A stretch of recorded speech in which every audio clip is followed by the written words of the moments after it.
The EU has done it again. It's taken leadership of the climate change agenda just as it has all the way back to 1990. It is the core player in a game between the global blocs, the US, China, and the EU. And it has just announced a package of potential legislation, some 13 or so items, as part of its 55 package, looking towards 2030 and beyond. It's been in this position, the EU, of taking the lead right back to Kyoto. Think back to then, the US, having promoted Kyoto, dropped out. The big polluting other countries, Japan, Canada, dropped out too. The EU had to effectively bribe the Russians to join by offering to support their WTO membership in exchange for coming on board. And that just about got over the thresholds of making Kyoto operational. Kyoto was a European agreement, and it was driven by the Europeans, and only the Europeans effectively took binding targets. And this time around, it's different for COP26 because the Americans are back on board, or at least back inside the Paris framework, and offering as well to take decarbonisation seriously. Chinese, not so good. 28% of total global emissions are very much on the sidelines at the moment, and no real commitment to do much before 2030. And remember too that China is half the total world coal burn and building lots more coal power stations right now. So onto the stage for COP26 come the Europeans, and this time around they have put together a package which looks a lot more coherent than what's happened in the past. Shouldn't get carried away. There's a huge amount yet to do to turn the new package into substance. But that said, we are a lot further forward than we were even a couple of years or so.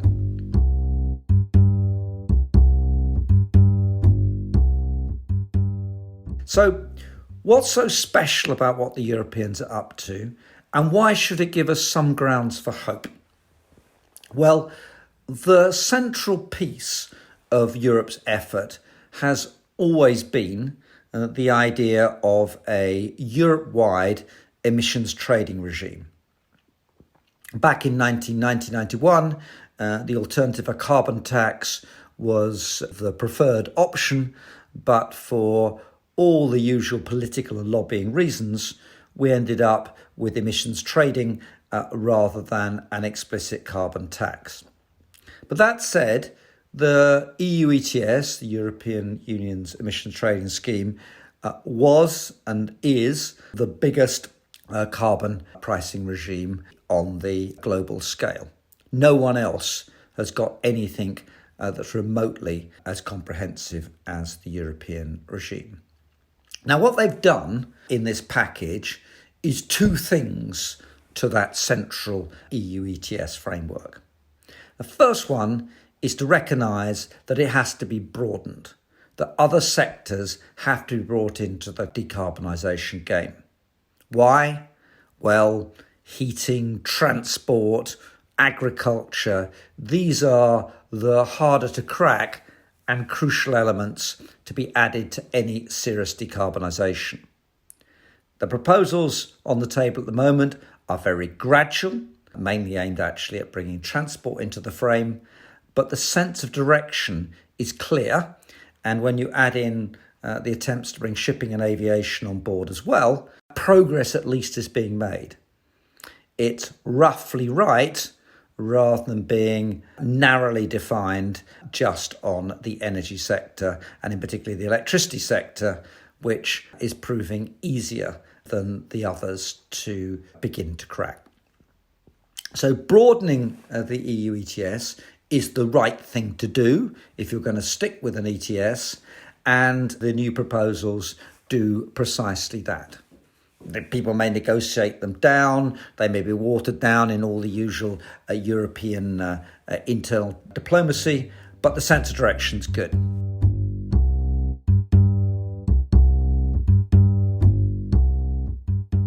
On top of that broadening is the really key linchpin to all of this, not just in Europe, but globally. And that's the proposal to have a carbon border adjustment mechanism, a so-called CBAM, a shortening of the term which I'm sure we're all going to become much more familiar with.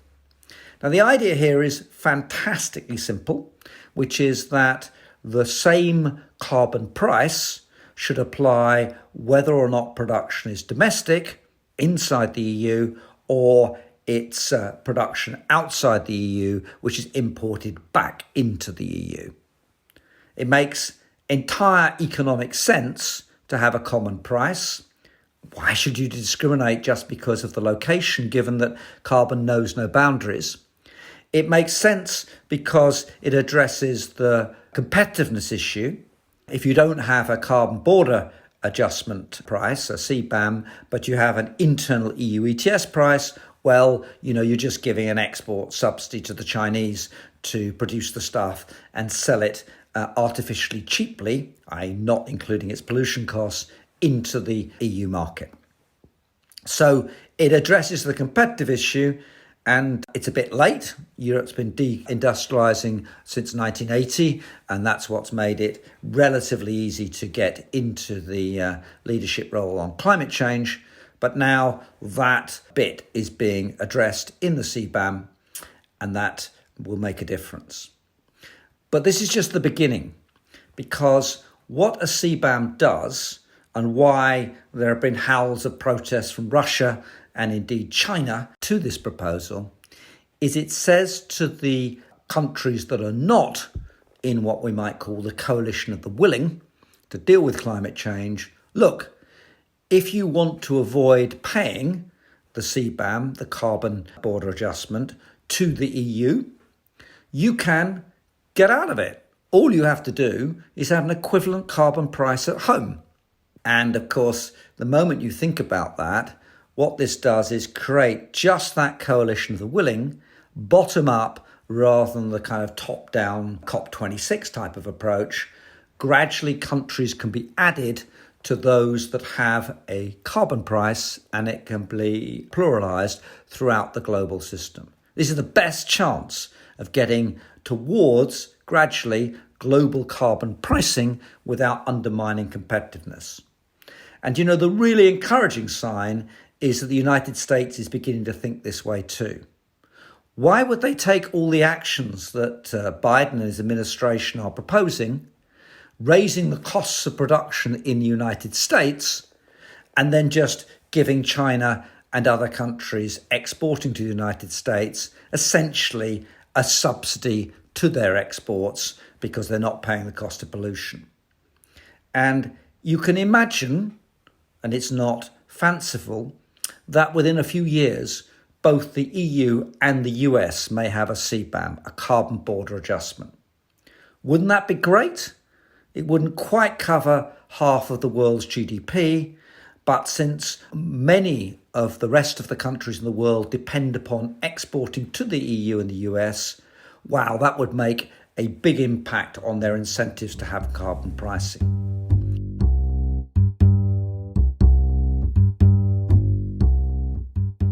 So this package puts the EU back in the climate change leadership role, if ever it left it. It throws down the gauntlet for COP26. The UK, the US and others have to think through, well, what are they going to do about CBAMs? How are they going to come up to the plate given the EU is in that leadership role? And, if you want one more reason for optimism, one of the encouraging things about the CBAM from the political point of view is that this is own revenue to the European Commission. They've lost out on the digital tax, and it's not clear where the plastic tax is going, but these revenues from the CBAM are supposed to be tied to the costs of the European recovery plan. As always in environmental matters, follow the science, follow the economic logic, but above all, follow the money. And that's why this particular proposal within the EU package may turn out to have a significance much greater than currently people appreciate. And let's hope that's so. Thank you.